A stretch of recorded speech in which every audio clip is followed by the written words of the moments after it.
Welcome to the talks about the My Two Hamster classes. I just wanted to let you know that the classes will be done by both Gail and myself.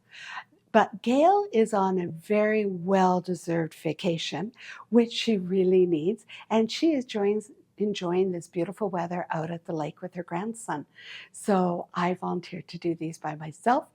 But when we're teaching, you get both of us.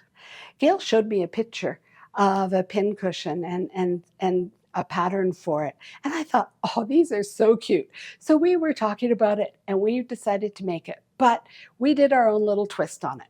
So instead of just having a pin cushion, we've decided to make a pin cushion and a clip holder. So you can put your pins in the center part and attach your clips to the outside. In the class, we're going to be using the interfacing from 10 Sisters in order to make a quick sew together of all the squares. We will not be dealing with one square at a time, sewing them through the machine. We've got better techniques than that. Once you've completed the top of the pin cushion, we're going to show you how to add the clip holders onto the sides.